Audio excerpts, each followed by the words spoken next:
आज देशावर जी संकट आहेत त्याच्यामध्ये सर्वात मोठं संकट हे सांप्रदायिक दहशतवादाचं आहेच आणि त्याबरोबरचं दुसरं संकट हे भ्रामक विकासाच्या नावाखाली जो दहशतवाद आणला जातोय त्याचं प्रचंड मोठं संकट आहे.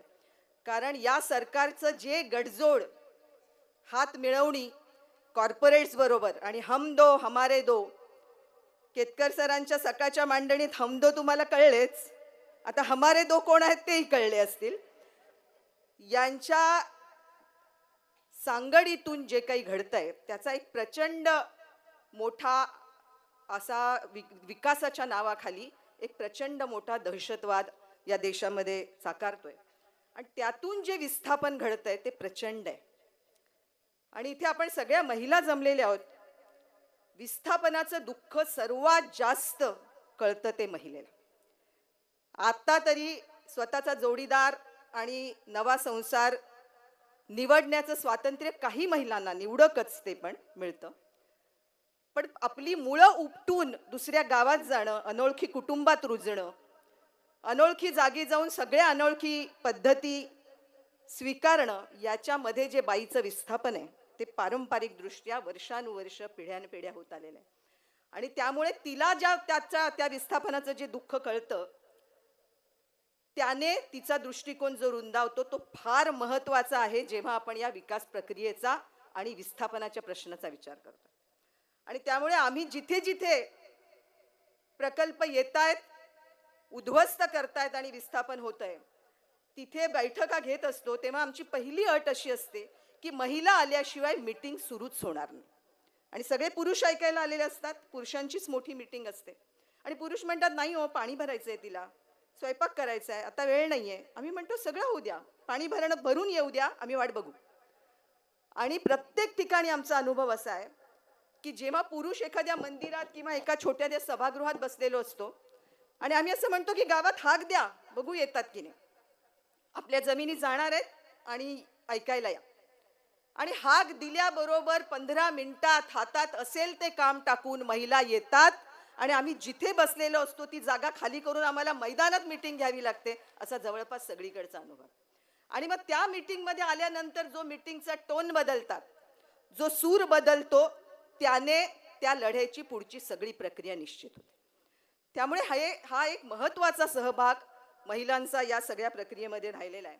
आणि त्यामध्ये मी 2 उदाहरणं, मी नेहमीच या विषयावर बोलताना ती उदाहरणं सगळीकडे सांगते. एक उदाहरण आहे नंदुरबार मधलं, नर्मदेच्या खोऱ्यातलं, आणि दुसरं उदाहरण आहे पालघर मधलं. नर्मदेच्या खोऱ्यातून नेहमीच मोठ्या प्रमाणात आदिवासी जेव्हा मोर्चाने इथे येतात तिथली घोषणा आहे आमू आखा, आमू आखा, अशा घोषणा देत जेव्हा बायका आझाद मैदानात प्रवेश करत होत्या, एका पत्रकारांनी एका महिलेला अडवलं. आणि मुंबईतले पत्रकार कधी कधी उगीच टांग खेचायचा प्रयत्न करत असतात, तसं त्यांनी त्या बाईला अडवलं आणि तिला विचारलं काय तुम्ही बोलता आणि घोषणा देता, अर्थ समजतो का? ती म्हणाली समजतो.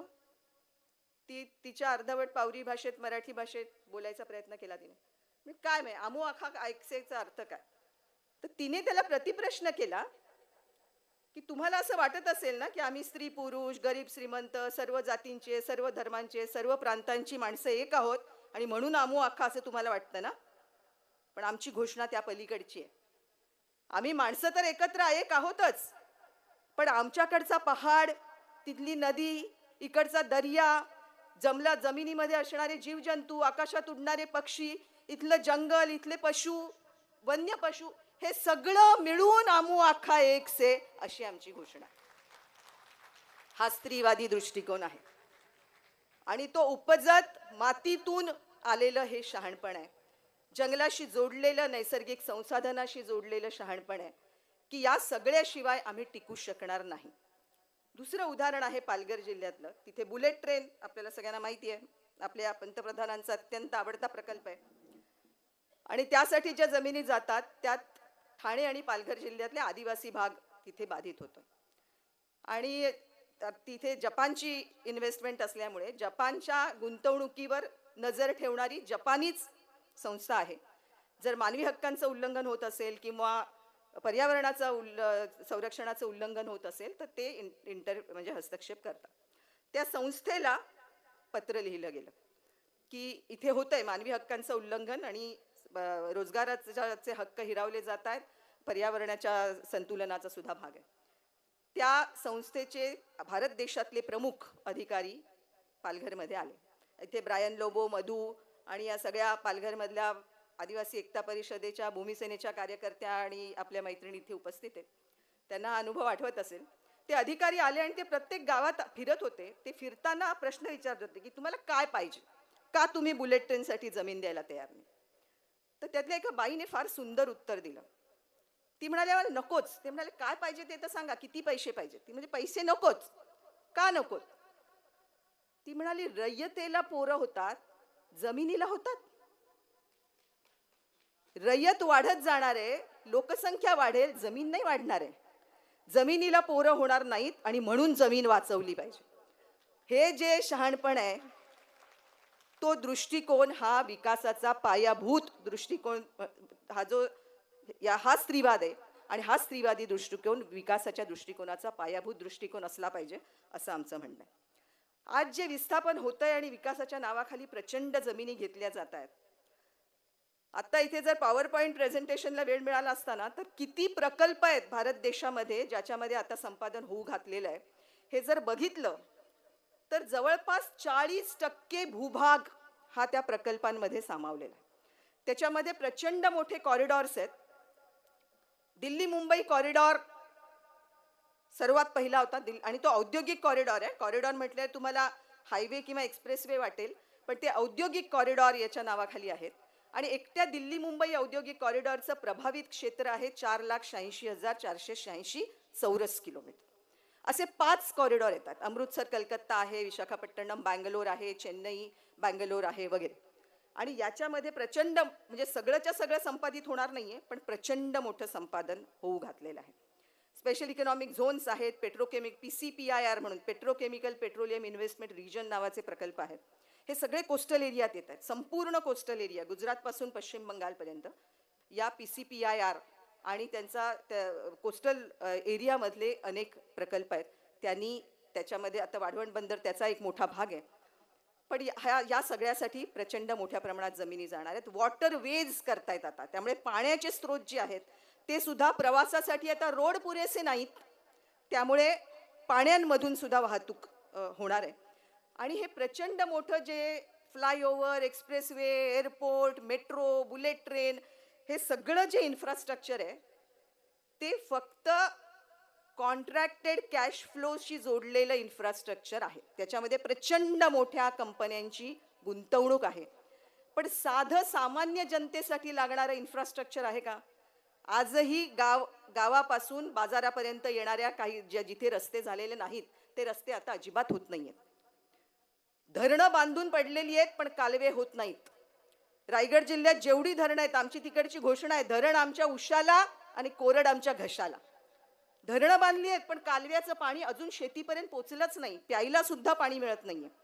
त्यामुळे हे सगळे सामान्य जनतेचं लागणारं मूलभूत पाया सुविधांचं इन्फ्रास्ट्रक्चर हे यांच्या आजच्या विकासाच्या व्याख्येत बसत नाही.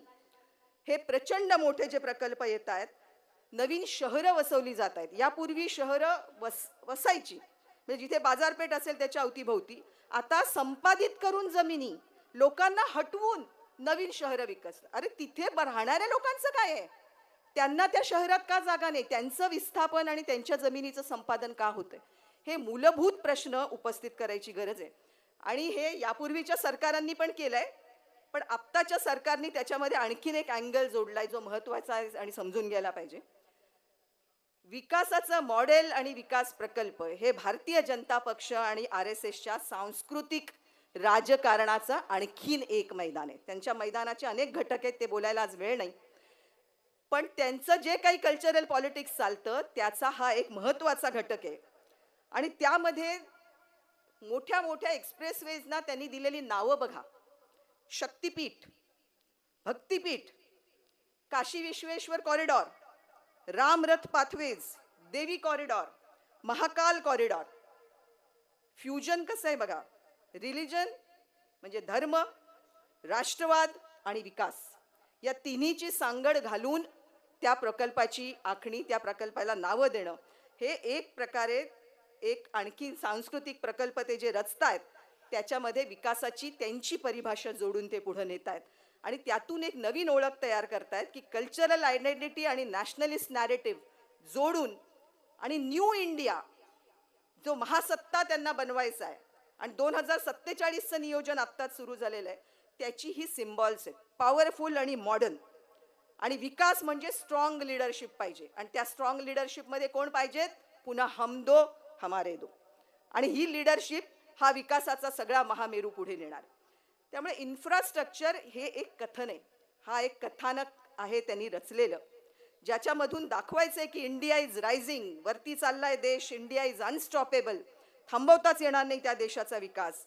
आणि सगळी ही डेव्हलपमेंट हे कल्चरल रिरायटिंग बनतं. हे आपण कधीतरी वेळ मिळाला तर एक्सप्लेन करू. पण या प्रकल्पांना विरोधच होता कामा नये म्हणून त्यांना धार्मिक नावं देणं आणि हे प्रकल्प पुढे नेणं ही एक प्रकारची रणनीती आहे. आज असलेल्या सरकारच्या दृष्टिकोनातून शेती आणि शेतीवर उपजीविका करणाऱ्यांचं संरक्षण हा त्यांच्या अजेंड्यातला मुद्दाच नाही. त्या समूहांचं रोजगाराचं संरक्षण केलं पाहिजे असं अजिबात त्यांच्या धोरण आणि नीतीमध्ये नाही. पर्यावरण संरक्षण तर फार दूर राहिलं. जे सत्यजितने इथे मांडलं त्याच्यामध्ये अनेक आणखीन पैलू आहेत की कशा पद्धतीने हे बघतायत या सगळ्याकडे. आणि फक्त खणून काढा, ओरबाडा, निसर्ग ओरबाडा, लोकांचं जगणं ओरबाडा, लोकांना उद्ध्वस्त करा आणि म्हणा देशप्रेम आणि देशभक्ती. आणि हा राष्ट्रवाद, हा जो भांडवली कॉर्पोरेट्सच्या हातात हात घालून एक विकासाचं मॉडेल जे रचणं चालू आहे तो त्यांच्या प्रकल्पाचा भाग आहे, हे समजून घ्यायला पाहिजे. याच्यात महिलांचं सशक्तीकरण वगैरे काही नाही आहे. मी पुढच्या मुद्द्याकडे येते की या सगळ्यामध्ये जे संपादित होत आहे त्यामध्ये जमीन मोठ्या प्रमाणात संपादित होते. जमिनीकडे बघायचा दृष्टिकोन कसा असला पाहिजे? जमीन हे फक्त खरेदी विक्रीचं साधन आहे का, की ते पिढ्यानपिढ्या ज्याच्यावर विविध समूह जगले आहेत त्यांच्या रोजगाराचं साधन आहे? त्यात शेतकरी तर आहेतच, पण आजही आपल्या देशात सर्वात जास्त रोजगार देणारं क्षेत्र हे शेतीच आहे. आणि जेव्हा तुम्ही शेती काढून घेता, जमीन काढून घेता, आम्ही आमच्या भागातलं एक गणित मांडलं की एका शेतकऱ्याची जमीन जाते जेव्हा मोठे प्रकल्प येत असतात आणि एका शेतकऱ्याची जमीन काढून घेतली जाते तेव्हा एका शेतकऱ्यांबरोबर आणखीन 5 रोजगाराचे विस्थापित होत असतात, कारण शेतीशी जोडलेला त्यांचा रोजगार आहे. आणि मोठ्या प्रमाणात एका भागातल्या जमिनी जेव्हा घेतल्या जातात तेव्हा त्यात नुकसान भरपाई फक्त शेतकऱ्याला मिळते, बाकीच्यांचे रोजगार जे उद्ध्वस्त होतात त्यांना काहीही मिळत नाही. आणि त्या प्रकल्पातून रोजगार निर्मितीची जी गाजरं दाखवली जातात, आत्तापर्यंतचा तोही अभ्यास मांडला गेलाय की जितकी रोजगार निर्मिती होते त्याच्या कैक पटींनी रोजगार हानी होते. कारण जेव्हा शेतकऱ्याच्या जमिनीबरोबर आणखीन 5 जण उद्ध्वस्त होत आहेत तेव्हा वेगवेगळ्या प्रकारे नैसर्गिक संसाधनावर जे अवलंबून आहेत त्यांची उपजीविका धोक्यात येत असते. हा एक महत्त्वाचा मुद्दा आहे जेव्हा आपण विस्थापन आणि जमीन संपादन याकडे बघतोय.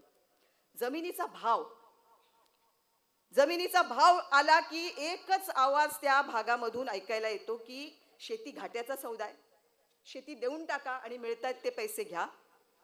हा आवाज कुणाचा असतो हे जरा जमिनीला कान लावून ऐकायला पाहिजे. आणि हे जिकडे जिकडे लोक लढतात त्या सगळ्यांना आम्ही हे सांगतो की तो आवाज ऐका, हा जो पैसे द्या आणि जमिनी देऊन टाका, हा आवाज तिथल्या दलालांचा, तिथल्या कंत्राटदारांचा आणि सगळ्या कंत्राटदारांशी जोडलेल्या राजकीय पक्षांच्या पुढाऱ्यांचाच असतो. त्याच्या आत तुम्ही शिरलात की तुम्हाला तथ्य कळायला लागतं आणि छोट्या शेतकऱ्यांचा आवाज ऐकायला यायला लागतो, 12 बलुतेदारांचा आवाज ऐकायला लागतो, मजुरांचा आवाज ऐकायला यायला लागतो. तो आवाज ऐकल्याशिवाय लढ्याची भूमिका आपली निश्चित होऊ शकणार नाही. त्यामुळे तो आवाज ऐकणं फार, आणि पर्यावरणाच्या संतुलनामधली महत्त्वाची कडी जमीन ही आहे. आणि त्या जमिनीमध्ये किती जिवंत जमीन तुम्ही मारणार, लँड यूज प्लॅन कधीतरी या देशाचा आहे का? की किती आपण जंगलाचं आहे की 30% जंगलाखाली जमीन पाहिजे, पण अन्न सुरक्षेसाठी या देशातली जमीन किती पाहिजे त्याचं काही गणित आहे? शेती किती संपवणार? ज्या जमिनीत गवताचं पातं सुद्धा उगवत नाही ती जमीन मृत जमीन आहे. या देशामध्ये किती जमीन मारली जाणार आहे आणि अशी मारली गेलेली जमीन पुनरुज्जीवित करायला निसर्गालाच काही वर्ष लागतात. मग ते जे तुमच्या हातात नाही ती जमीन मारून टाकण्याचा अधिकार तुम्हाला दिला कोणी? लँड ॲक्विजिशन ॲक्टमध्ये हे सूत्र आहे की एखाद्या जिल्ह्यामध्ये शेती खालची किंवा ज्याच्यावर उपजीविका अवलंबून आहे अशी शेती मोठ्या प्रमाणात संपादित होत असेल तर कलेक्टरनी इंटरव्हीन केलं पाहिजे. पण हे तुम्हाला सांगितलं पाहिजे की LARR हा कायदा म्हणजे जमीन संपादन नवा कायदा 2013ला पास झाला, युनॅनिमसली एक मताने संसदेच्या दोन्ही सभागृहांनी पारित केलेला कायदा आहे. पण तो आज देशात एकाही ठिकाणी अंमलात आलेला नाही. त्याची फक्त कलम 26 ते 30 ही सूत्र आहेत की पैसे किती द्यायचे, नुकसान भरपाई आणि पुनर्वसन, एवढा एकच भाग अंमलात आणला जातो. बाकी तो सगळा कायदा गुंडाळून ठेवलेला आहे. मग कायदेहीन व्यवस्था अशा प्रकारची शेतकऱ्यांच्या भूमिहीनांच्या आणि विस्थापनाला ची तलवार ज्यांच्यावर टांगतीये त्यांच्यासाठी कंप्लीट लॉलेसनेस अशी परिस्थिती आहे. मोदी सत्तेत येताच पहिला हात त्यांनी या कायद्याला घातला होता, तुम्हाला आठवत असेल तर. ऑर्डिनन्स आणला आणि तो ऑर्डिनन्स त्यांनी रेटायचा प्रयत्न केला. त्यावेळेला एक पार्लमेंटरी कमिटी समोर हा प्रश्न गेला होता आणि बऱ्याच वर्तमानपत्रांमधून अग्रलेख येत होते की हा जर 2013चा कायदा आला तर कोणत्याही विकासासाठी जमीनच मिळणार नाही. म्हणून काही कार्यकर्त्यांनी माहितीच्या अधिकाराखाली माहिती मागितली की किती प्रकल्प रोखले गेलेत, अडकलेले स्टॉल्ड प्रोजेक्ट्स किती आहेत आणि त्याची आकडेवारी आणि कारणं. त्याच्यातून असं लक्षात आलं की 43% प्रकल्प हे भांडवल गुंतवणूक येत नाहीये म्हणून थांबले होते आणि फक्त 8% प्रकल्प शेतकऱ्यांचा विरोध आहे आणि जमीन मिळत नाही म्हणून थांबले. मग त्या पार्लमेंटरी कमिटी समोर जेव्हा आम्हाला बोलावणं करण्यात आलं त्यांना हा प्रश्न विचारला की तुमचीच आकडेवारी सांगतेय 43% प्रकल्प जर भांडवल येत नाही म्हणून थांबलंय आणि 8% जमीन येत नाही म्हणून थांबलंय तर तुम्ही जमीन येत नाही म्हणून सक्तीचा जमीन संपादन कायदा केला. मग 43% प्रकल्प भांडवलाच्या अभावी जर रखडलेत तर भांडवल ॲक्विजिशन ऍक्ट करणार का? कॅपिटल ॲक्विजिशन ऍक्ट असं काही पाऊल टाकण्याची हिंमत तरी आहे का? विकास पाहिजे ना देशाचा. मग तुम्ही शेतकऱ्यांच्या जमिनी लुबाडता तर भांडवलदारांचं भांडवल आलं पाहिजे यासाठी सक्ती नाही करू शकत. पण हा जो डिस्कोर्स आहे, हे जे सवाल आहेत ते सवाल दमदारपणे जमिनीमधून उभं राहण्याची गरज आहे आणि त्याचा परवानगी तुमची.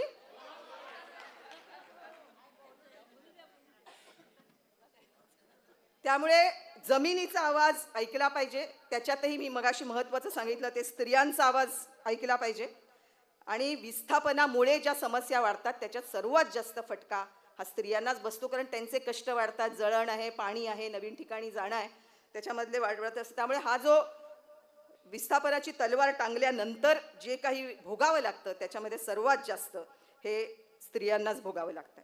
आणि त्यामुळे जे जे लढे होत आहेत, अनेक लढे आपण जिंकतोय. पण रायगडचा रिलायन्सच्याच अंबानींच्या स्पेशल इकॉनॉमिक झोन विरुद्धचा लढा आम्ही दमदारपणे जिंकलो, कारण शेतकऱ्यांची जी प्रचंड निष्ठा आणि इमान त्यांच्या शेती आणि जमिनीप्रती होतं त्यांनीच या लढ्याचा पाया घातला आणि त्यामुळे तो लढा जिंकू शकलो. मग अंबानींची तर घोषणा होती कर लो दुनिया मुठ्ठी में, पण त्यांच्या मुठ्ठीमध्ये दुनिया असली आणि आपले पंतप्रधान जरी असले तरी पण रायगडच्या शेतकऱ्यांचं इमान त्यांच्या मुठीत जाण्या इतकं सामावण्या इतकं लहान नव्हतं. आणि म्हणून अंबानीला सुद्धा धूळ तिथे चारण्यात आली. आणि ज्या ताकदीने आज लोक उभे आहेत, वाढवण बंदराच्या ठिकाणी लोक लढतायत, रत्नागिरीत लोक लढतायत, आणि आम्ही जे हे कोस्टल एरियातले कोकणातले आहोत ना, आमच्या डोक्यावरची तलवार सतत टांगतीये, कारण आमच्याकडे पाणी आहे, जंगल आहे, पहाड आहे, एक्सप्रेसवे आहे, समुद्र आहे.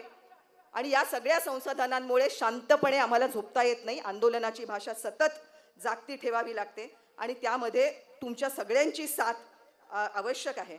आणि या सगळ्याला तोंड द्यायला जे नॅरेटिव्ह तयार व्हायला पाहिजे, जो डिस्कोर्स उभा राहायला पाहिजे, तो मोठ्या प्रमाणात जमिनीचा आवाज ऐकणाऱ्या, निसर्गाची भाषा जाणणाऱ्या, नवनिर्माण करणाऱ्या, सर्व समावेशकता सांभाळणाऱ्या, समानता जपणाऱ्या आणि गावकुसा बाहेरून गावाकडे आणि गावकुसा बाहेरून शहरांकडे पाहणाऱ्या स्त्रीवादी नजरेतून या सगळ्याची तपासणी व्हायला पाहिजे आणि विकास व्हायला पाहिजे. हे आपलं प्रचंड जबाबदारी आहे आणि हा दृष्टिकोन आपण सगळ्या जगापुढे न्यायचा आणि पोचवायची जी जबाबदारी आपल्या खांद्यावर आहे. आम्ही भारताचे लोक आहोत, आपल्या खांद्यावर मोठी जबाबदारी आहे. संविधान सुद्धा सांभाळण्याची जी संविधानकारांनी आपल्यासारख्या सामान्य लोकांच्या कार्यकर्त्यावर दिलेली आहे. त्यामुळे हे सगळं आपल्याला आव्हान म्हणून पुढे न्यायचं आहे. आणि कालच आणि आज सुद्धा मी आणखीन एक कार्यक्रम सुचवला होता, तो म्हणजे चावडी सावित्री फातिमाची. हा उपक्रम मागाशा मांडणीत मांडलाय, त्यामुळे त्यावर आता जास्त बोलत नाही. पण हे खरोखर करायला पाहिजे आणि स्त्रीवादी दृष्टिकोन घेऊन या सगळ्या पुरुषांच्या मक्तेदारीमध्ये असणाऱ्या, पितृसत्तेच्या प्रभावाखाली असणाऱ्या जागा चळवळीच्या कार्यक्षेत्रात आणल्या पाहिजे आणि तिथून एकमुखाने हा आवाज स्त्रीवादी दृष्टिकोन घेऊन उठला पाहिजे. त्यासाठी मनपूर्वक शुभेच्छा. धन्यवाद.